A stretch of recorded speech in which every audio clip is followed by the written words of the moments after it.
Si ustedes han leído el nuevo código, han leído parte del nuevo código, se darán cuenta o habrán tenido la impresión, tal vez, ojalá, de que están leyendo a lo mejor una especie de manual de Borda del tema que están leyendo. ¿Sí? Digo Borda porque Borda siempre fue de los civilistas uno de los más claros para escribir, para comunicar y demás. ¿Sí? Si tomamos algunos otros nunca entendíamos nada. Digamos, el nuevo código nos da esa sensación, nos da la sensación de que cualquiera, no solamente los abogados, podemos entender de qué se nos está hablando. ¿Sí? Hay un lenguaje llano, hay un lenguaje sencillo, un lenguaje que no es culto, que no es rebuscado, que no tiene pretensiones ni académicas ni literarias. ¿Sí? Hay, digamos, titulación de todos los artículos. Esto no es menor, esto nos facilita mucho la búsqueda. Cuando tenemos un problema y tenemos que salir a buscar respuestas en el propio Código Civil y Comercial, esto de los artículos titulados es toda una ventaja. Hay, digamos, indudablemente una mejora en la sistematización de los temas, todo en función de la claridad. ¿Por qué recalco esto? Porque, digamos, podemos ponernos de acuerdo, decir, sí, che, qué bueno, es más claro, el viejo código tenía un montón de artículos que no sabía qué nos quería decir Vélez y demás, obviamente que era el lenguaje propio de su época, no era que Vélez escribiera mal, ni mucho menos. Yo lo recalco esto como una enorme virtud, porque no sé si ustedes tendrán la misma sensación, pero todos nosotros vivimos en una época muy compleja, ¿sí? La vida nuestra es muy compleja en muchos aspectos, y el derecho también se ha tornado muy complejo. Ejercer la profesión, ejercer la magistratura, laburar en tribunales es algo que se ha tornado cada día más complejo. Y no ayuda mucho el modo como solemos comunicarnos en el sistema jurídico.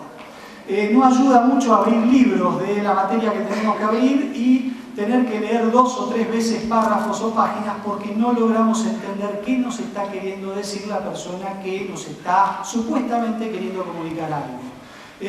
Nos pasa con las leyes, nos pasa con las sentencias, hay jueces que escriben muy oscuro y ni hablar abogados, ¿sí? Es decir, yo que ejerzo la profesión, indudablemente que hasta uno mismo por ahí hace una culpa y más de una vez escribe de una manera muy oscura, a veces usa la oscuridad intencionalmente. Esto, digamos, está estudiado sociológicamente, no me quiero meter tanto en esto, pero está estudiado que el lenguaje es poder y cuando yo escribo de una manera oscura, muchas veces estoy ejerciendo el poder porque la reacción natural del que recibe ese mensaje es decir, che, ¿cuánto sabe este tipo? Yo no lo entiendo porque yo soy inferior a él. Si yo no logro entender algo es porque esta persona sabe mucho más, es mucho más culto, es mucho más entendido, entonces ¿qué me voy a poner yo a la altura de él? Esto a mí me ha pasado 1000 veces y yo supongo que a la mayoría de ustedes también. Esta cosa de creernos menos que el que escribe, creernos menos que el que habla. ¿Por qué? Porque no entendemos lo que dice, porque no entendemos el mensaje. Y en realidad, si bien hay cuestiones jurídicas que son complejas y que a veces algunos de nosotros no podemos entender y no vamos a entender nunca, ¿sí? Yo hay determinadas temáticas del derecho que ya he renunciado a entenderlas, ¿sí? Sobre todo por una cuestión de gusto, pero en la mayoría de los casos ocurre que esta falta de comprensión no tiene que ver con dificultades propias, con limitaciones propias, sino que tiene que ver con los mensajes. Y como uno no ve que se trabaje demasiado en esta temática, que esto se diga, esto tendríamos que estar todos los abogados reclamándolo, los estudiantes reclamándolo de los profesores y demás, si uno no lo ve muy incorporado y hay mucho de, digamos, se escribe mucho para ser leído por los pares y no para ser leído por los operadores del derecho. Entonces yo lo remarco, digamos, porque lo creo importantísimo. Para mí es como una, no sé si decirlo una victoria, porque yo no logré nada, yo no escribí nada, absolutamente nada de lo que hay en el nuevo código, pero sí es como, digamos, una buenísima noticia, ¿sí? Por eso me encargo de marcar esto de la sencillez, creo que va a ser muy positivo para todos. Pasamos ahora a algo un poco más concreto, que es hablar sí del título preliminar. Título preliminar que suena desde el vamos bastante aburrido. Yo me imagino a muchos de ustedes, si vamos a hablar del título preliminar, porque no hablemos mucho y demás. no parece ser un tema muy entretenido, pero creo que en realidad puede llegar a serlo, al menos no sé, a lo mejor yo soy de esos raros que hablaba al principio de los que daban teoría del derecho. Me parece que es un tema que puede tener, digamos, que tiene importancia, no lo dudo, y que puede tener, digamos, sobre todo mucha implicancia práctica. El título preliminar del nuevo Código Civil Comercial es trascendental. ¿Por qué digo trascendental? Porque no tiene que ver, digamos, está pensado, vamos a aclarar lo siguiente, está pensado como una especie de puerta de entrada, ¿sí?, al nuevo Código Civil y Comercial, como una especie de hall de ingreso que tenemos que atravesar para poder interpretar, para poder entender el nuevo Código Civil y Comercial, ¿sí? Son directivas generales, ¿sí?, pensadas, diseñadas para eso. Pero el tema es que este hall de entrada no lo es solamente para el Código Civil y Comercial. Las normas que contiene el título preliminar, y esto quiero, digamos, remarcarlo, son normas que juegan en todo el sistema jurídico argentino. Son normas que tendrían que estar incorporadas a la Constitución Nacional y tal vez en una futura reforma constitucional esta temática la vamos a encontrar o la vamos a ver ahí y la vamos a ver cómo se suprime del Código Civil, ¿sí? Remarco que esto, digamos, los que hacen penal, los que tienen aquí sentados, que hagan derecho penal, tienen que leer y tienen que entender el título preliminar, porque les aseguro que va a tener incidencia en su vida diaria, en su quehacer diario, en la práctica jurídica que lleven a cabo.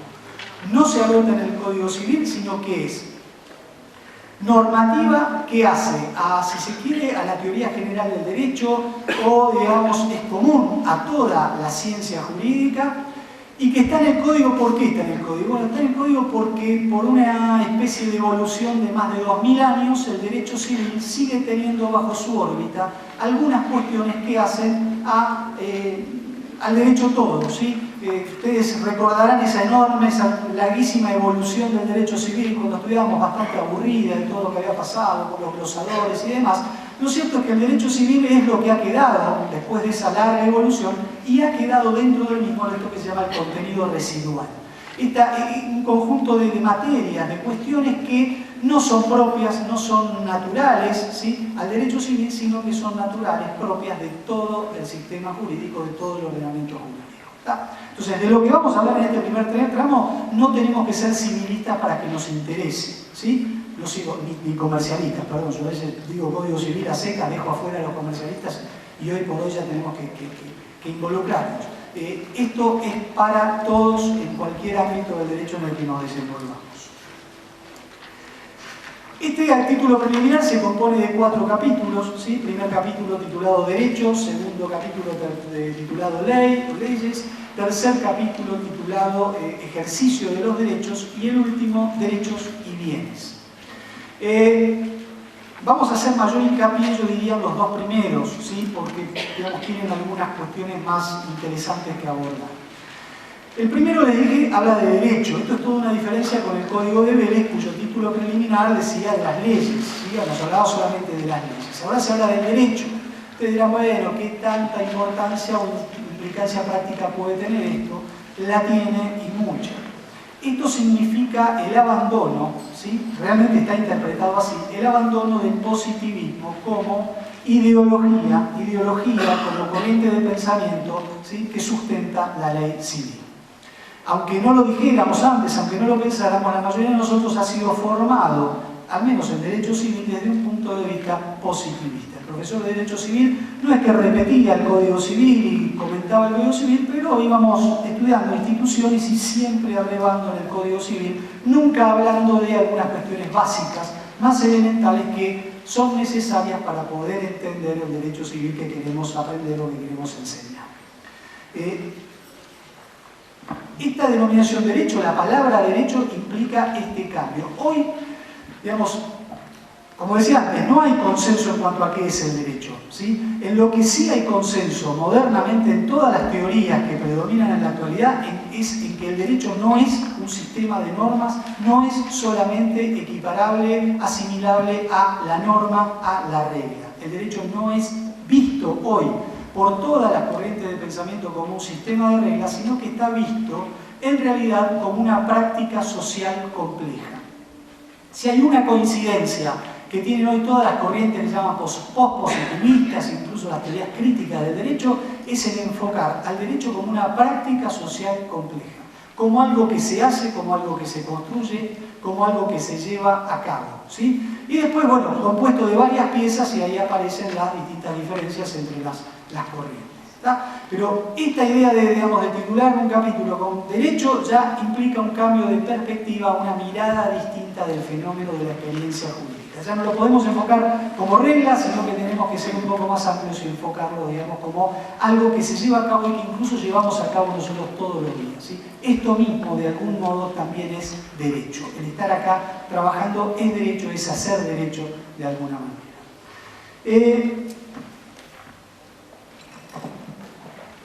Empezamos con el artículo primero, que está titulado Fuentes y aplicación. Yo les aclaro que a uno no le gusta enseñar exegéticamente o hablar exegéticamente, pero bueno, cuando hablamos del título preliminar hay que hacerlo, tenemos que seguir un poco el orden y hacer el comentario de los artículos. El artículo primero dice lo siguiente, lo leo muy rápido. Los casos que este código rige deben ser resueltos según las leyes que resulten aplicables. Leyes que resulten aplicables. Conforme con la Constitución Nacional y los tratados de derechos humanos en los que la República sea parte. A tal efecto se tendrá en cuenta la finalidad de la norma. Los usos y prácticas y costumbres son vinculantes cuando las leyes o los interesados se refieren a ellos o en situaciones no regladas legalmente, siempre que no sean contrarios a derecho. Este artículo nos habla de las fuentes del derecho, ¿sí? De las fuentes del derecho en el derecho argentino, no se está hablando del derecho civil, ¿sí? Por más que habla de los casos que este código rige, en realidad vuelvo a reiterarles que esto, y no es un invento mío, esto juega para todos los campos del derecho, porque no hay otra norma, ¿sí?, constitucional equiparable que nos permita, bueno, sortear esta del Código Civil. El primer artículo nos habla de las fuentes. Yo, no voy a hablarles largamente de qué son las fuentes y demás. Lo que pasa es que algo tenemos que decir o recordar para entender de qué estamos hablando. Y si nos ponemos a definir qué son las fuentes o a hablar en serio de las fuentes, nos encontramos con el problema de que hay cerca de 9 o 10 conceptos jurídicos de fuentes, ¿sí? No vamos a hablar de todos, ni siquiera de uno de ellos, simplemente decir que como el problema es un problema también, al igual que el concepto del derecho irresoluble por la teoría del derecho, lo que vamos a hacer es tomar una idea, la idea que ha tenido la teoría tradicional civilística sobre fuentes, es decir, en qué sentido se ha hablado del derecho civil tradicionalmente sobre fuentes del derecho. Y en nuestro derecho civil tradicionalmente se ha hablado de fuentes en el sentido de medios de expresión del derecho. Así lo define Llambías, ¿sí? Así define a la fuente Llambías. Medios de expresión del derecho. Maneras, modos como se revela, como se exterioriza el derecho vigente en un estado, en un ámbito determinado y en un momento determinado. Lorenzetti, que ha sido el autor de esta parte del Código Civil, del título preliminar, ha tenido una influencia decisiva. Cuando habla de este tema, él tiene un libro que les recomiendo a todos leer, no porque yo sea fanático de Lorenzetti o porque tenga algún interés económico en la obra de Lorenzetti, pero tiene un libro que es la teoría de la decisión judicial, que de algún modo es un desarrollo de todo lo que es el título preliminar del nuevo código, ¿sí? En ese libro, que tiene unos pocos años, creo que es del 2008, por ahí lo escribió, hay, todo un desarrollo, todo un esquema, algo vamos a hablar después del esquema de decisión judicial, de razonamiento y de decisión judicial, que sintéticamente está plasmado en este título preliminar, ¿sí? Lorenzetti en ese libro, cuando habla de las fuentes, toma la idea, que tiene que ver con lo que estamos diciendo, porque no es otra cosa, simplemente está mencionado de un modo distinto, la idea que tenía Cueto Rúa, un autor nacional que tenía un libro escrito Fuentes del Derecho, además, un libro más importante en la Argentina sobre el tema. Cueto Rúa, ¿qué decía que eran las fuentes? Decía que eran criterios de objetividad, ¿sí?, que se usaban, ¿sí?, a los que acudíamos los juristas, los operadores del derecho, para encontrar respuestas a los problemas de la vida jurídica. Dicho en otras palabras, cuando un abogado viene un cliente a su estudio y se le plantea algún caso que tiene que armar, tiene que diseñar una especie de estrategia, bueno, ¿cómo voy a llevar adelante esto? ¿Qué hago? Y demás, lo que suele hacer, ¿qué es? Bueno, informarse primero dónde encuadrar legalmente, jurídicamente ese problema, encontrar la norma o las normas del ordenamiento jurídico que lo contemple. Lo que hace también es, si está, digamos, actualizado del modo como tratamos de incidir hoy, tal vez abrirá la Constitución Nacional, abrirá alguna convención internacional que pueda haber en juego en ese tema. Tal vez abra también libros de la temática que sea, o sea, abrirá doctrina, buscará doctrina, tal vez acuda a repertorios jurisprudenciales, hoy vía informática o no, capaz que sigue comprando los tomos de la ley y demás, abrirá los repertorios de la ley. ¿Qué es lo que está haciendo ese abogado? Dirá, bueno, se está informando para su caso, sí es cierto, pero lo que está haciendo ese abogado es buscar criterios de objetividad, ¿sí?, que lo ayuden a construir la respuesta a ese caso que tiene en sus manos. ¿Por qué criterios de objetividad? Porque son criterios objetivos, no son criterios que vienen de la subjetividad de aquel que está trabajando, ¿sí? Son criterios objetivos. La Cámara Comercial en esto me está estableciendo determinado criterio. A lo mejor a mí no me gusta, no me sirve para mi caso, me gusta más otro tipo de criterios. Bueno, saldré a buscar otro tipo de criterios, pero con conciencia, ¿sí? Lo que yo estoy haciendo es buscar criterios de objetividad que me ayuden a buscar una respuesta, en el caso del abogado, un diseño de estrategia para el caso que tengo en manos. El juez hace algo parecido, busca estos criterios de objetividad, acude, ¿sí?, a las fuentes del derecho, ¿para qué? Bueno, para encontrar la respuesta justa al conflicto que tiene en sus manos, al cual, digamos, el conflicto que tiene que decidir. Entonces, esta es la idea que de algún modo toma Lorenzetti, es la idea la que hay que interpretar, digamos, bajo la cual hay que interpretar esta norma y otras normas que están vinculadas con el artículo 1.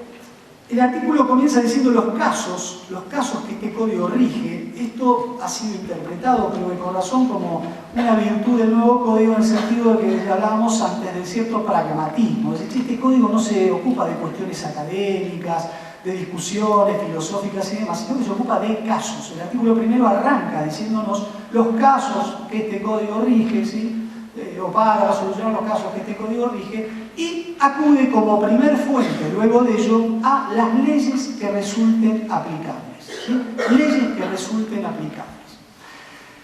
Dos o tres cosas que decir sobre esto. En primer término, nos está marcando el Código Civil y Comercial que la ley sigue siendo la principal fuente del derecho argentino. Esto no es menor, porque podría haberse adoptado tal vez alguna otra decisión en materia de fuentes, jerarquizar más alguna otra fuente del derecho. La ley sigue siendo la primera y la principal fuente del derecho. Seguimos enrolados en un sistema, digamos, civil continental, o en un sistema romanista de derecho, digamos, europeo continental.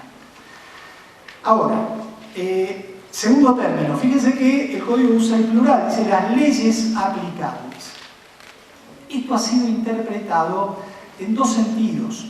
En primer término, lo que quiere dejar constancia el legislador acá es que, a diferencia de lo que ocurría en el pasado, ¿sí?, pongamos siglo XIX, siglo XX, mediados del siglo XX, donde, como decíamos hoy, quien operaba con el derecho, quien practicaba el derecho, salía a buscar la regla que regía su caso y se plantaba ante el juez con un escrito judicial, con una mínima argumentación y citando esa regla que era la que él quería aplicar, y el juez decidía ese mismo caso bajo una interpretación que hacía de esa misma regla, tomando en cuenta los hechos probados en el caso, ¿sí? Ahora se está reconociendo la complejidad de los últimos tiempos, donde ya normalmente no tenemos una regla que nos solucione los problemas. Tenemos más de una regla en un montón de casos que no solo no nos solucionan, sino que nos complejizan la solución de los problemas, ¿sí? Normas de distinta jerarquía o de igual jerarquía que se superponen y que regulan iguales materias, ¿sí?, y que nos ponen en el brete de no saber, digamos, cuál es el derecho que nos rige, cuál es, en qué derecho, en qué regla encuentro yo la respuesta a mi caso, ¿sí?, sea yo abogado, sea yo asesor, sea yo juez, fiscal, defensor o cualquier otro cargo que tenga. Entonces, hay un reconocimiento aquí de lo que es lo que se ha llamado, digamos, quizás con otras connotaciones también, el pluralismo jurídico o el plurijuridicismo. Tiene términos hasta que son muy raros, difíciles de aprender y de entender, ¿sí? Pero esta idea de que ya el derecho no es esa regla que encontrábamos en el 1071 del Código Civil de Vélez, sino que el problema que tenemos hay que resolverlo con esa regla, pero a lo mejor con otra regla que ha ido en el propio Código, en otra ley especial, una regla local que tiene la provincia de Neuquén, una regla que justo está o tiene, digamos, la provincia de la comuna o la municipalidad de Cutralcó, y el hecho ocurrió en Cutralcó. Entonces tengo que hacer, digamos, un trabajo, digamos, que implica atender a una, digamos, pluralidad de fuentes, ¿sí? Pluralidad de fuentes. En esto del plural hay un reconocimiento de la situación que estamos viviendo de la pluralidad de fuentes. Y esta pluralidad de fuentes trae consigo un caos en el ejercicio del derecho, ¿sí? ¿Por qué? Por los problemas que trae consigo. Vuelvo para atrás, yo dije, bueno, alguno de ustedes dirá, che, mirá, yo trabajo con cheques rechazados y yo no tengo este problema, o sea, la ley de cheque me sigue dando la solución, agarro el código procesal y en camino. Estamos de acuerdo, hay un montón de problemas de la realidad que esto no lo viven, pero guarda que en algún caso de cheque rechazado, un día un demandado puede llegar a plantear algún derecho humano que está involucrado en la cobranza de ese cheque, y puede haber un juez que, teniendo en cuenta determinados criterios, vuelque, digamos, o cambie la jurisprudencia y haga lugar, digamos, a un planteo de este tipo. Entonces, tenemos que estar atentos a estas cuestiones.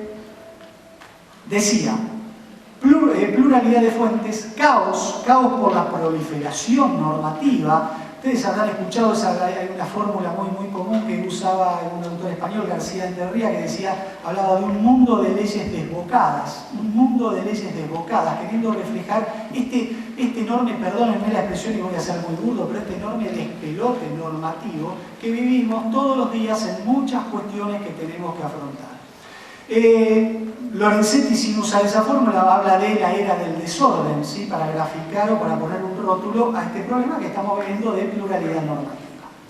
Entonces, hay asunción de este problema de la complejidad derivada de la proliferación de normas, y también se interpreta, acá ya es más difícil encontrarlo porque no lo dice, pero bueno, se interpreta en conjugación con otros artículos que este uso del plural también tiene que ver con la técnica del diálogo de fuentes. No sé en qué medida ustedes pueden haber hablado en algunos cursos anteriores de esta temática. Yo, digamos, les voy a hacer el favor de no hablar demasiado de esto, principalmente porque no estoy muy convencido de esta. Esto es una especie de técnica que se usa en la aplicación y en la interpretación del derecho, ¿sí? Es decir, teniendo en cuenta esta pluralidad, esta complejidad, proliferación de normas y demás, se viene hablando desde hace un tiempo por algunos pensadores de, bueno, una técnica para solucionar esto es la técnica del diálogo de fuentes. ¿Cómo se resolvía esto antes? O cómo incluso hoy también se sigue resolviendo. A través de los problemas, digamos, o las técnicas que juegan en materia de antinomias. Cuando estudiábamos, creo que Introducción al Derecho, veíamos, bueno, ¿qué pasa cuando dos leyes, dos normas regulan una misma materia y de un modo distinto? Bueno, hay prioridades, se hace jugar, digamos, estas reglas. Si la ley de mayor jerarquía prevalece, digamos, descarto la ley de menor jerarquía. Cuando hay una ley especial nueva que regula una materia regida por una ley general anterior, bueno, la ley especial prevalece sobre la ley general anterior, la ley nueva prevalece sobre la ley vieja, salvo que sea la inversa. Bueno, todo este juego de normas que apuntaba al descarte, ¿sí? ¿Qué hacíamos? Era un juego que apuntaba a seleccionar una regla que íbamos a aplicar al caso. Esta técnica del diálogo de fuentes busca evitar ese descarte, armonizar las reglas aplicables al caso. Cualquiera sea su jerarquía, ¿sí? Cualquiera sea el ámbito de aplicación, se trata de una norma local, provincial, nacional, fuente internacional y demás, de lo que se trata es de buscar soluciones armónicas, ¿sí? Soluciones armónicas coherentes con el sistema y que no impliquen necesariamente descarte de normas, sino armonización. Esto suena muy lindo, ¿sí? Yo creo que a todos nos suena, yo lo leo, lo escucho y me encanta, y es como una especie de arrojo. Pero lo cierto es que en la práctica del derecho, se hace bastante difícil llevarlo a cabo, se hace muy difícil lograr esa armonización que se nos recomienda hacer, y sobre todo aun cuando no se nos haga tan difícil, el problema es que ese trabajo de armonización que tenemos que vamos a hacer no necesariamente va a ser parecido, quizás ni remotamente parecido, que el que hace el juez que está en el despacho siguiente al mío, ¿sí? O el abogado, digamos, que lleva a cabo un caso análogo o similar al mío. Digamos, me parece que nos ponemos, digamos, si nos apegamos a esta técnica, en un enorme problema de incertidumbre, agravando la incertidumbre que ya vivimos hoy, ¿sí? Esto es una opinión personal, no es definitiva porque tampoco soy un enemigo de esta técnica, simplemente planteo la duda en cuanto a, bueno, con qué parámetros objetivos vamos a hacer todos un mismo trabajo de armonización.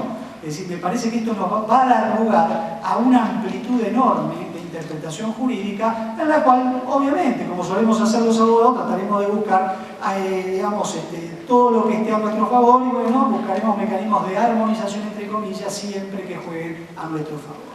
Si lo quieren planteado en la cabeza de un juez, tal vez un juez muy influenciado por sus convicciones ideológicas y demás, decidirá anticipadamente qué solución en cualquier caso dará al mismo, ¿sí? Sin, digamos, atender mucho a las fuentes jurídicas, y luego, a través de este trabajo de armonización, le dará fundamentación y podrá encontrar una fundamentación que en los sistemas anteriores de Descartes, digamos, en donde la ley superior prevalece, era un poco más dificultoso. ¿Sí? No sé si se entiende la idea. Creo que en definitiva este tipo de técnicas no quiero descartarlas de plano porque en ciertos casos, por ejemplo, en materia de consumidores, ¿sí?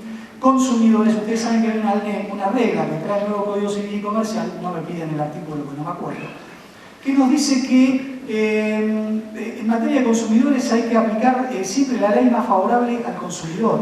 Entonces acá sí tenemos que hacer este trabajo de armonización, porque podemos tener una regla de mutual co, digamos, ampliamente protectoria del consumidor, digamos, con mayor intensidad que una regla del Código Civil, y ahí tendremos que aplicar entonces la norma de la municipalidad de Cutralcó o lo que sea. Pero esto se da en algunos ámbitos especiales como consumidores, tal vez en materia ambiental podríamos estar en presencia de lo mismo, pero no en otras ramas del derecho. Me parece que la aplicación de esta técnica puede dar lugar a enormes conflictos interpretativos. Decíamos ley, principal fuente del derecho, ¿sí? Principal fuente del derecho, pero no única fuente del derecho, y fíjense que el artículo que recién leíamos decía las leyes aplicables conforme, vamos a leerlo para no errarle, conforme con la Constitución Nacional y los tratados de derechos humanos en los que la República sea parte. Acá claramente está, digamos, expresamente la asunción del constitucionalismo como fenómeno jurídico, como hecho de la realidad.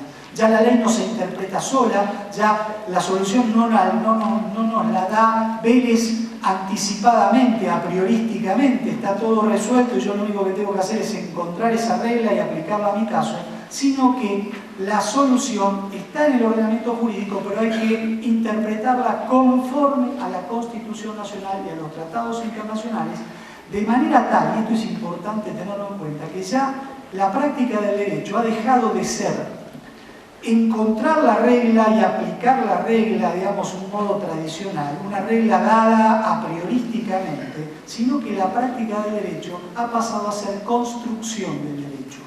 Es decir, esto es clave, digamos, suena un poco teórico, pero les aseguro que podemos trasladarlo a la práctica con múltiples ejemplos. O sea, nosotros hoy, cuando ejercemos derecho, no vamos a trabajar más, no podemos trabajar más con esa mirada, digamos, tradicional de dónde está la regla que voy a aplicar, la llevo, la invoco y está solucionado mi problema, sino que tenemos que construir las respuestas al caso que tenemos delante en cualquier ámbito en el que estemos trabajando, ¿sí? Hay una idea de construcción a posteriori, ¿sí?, que reemplaza la idea de aplicación de una regla creada a priori.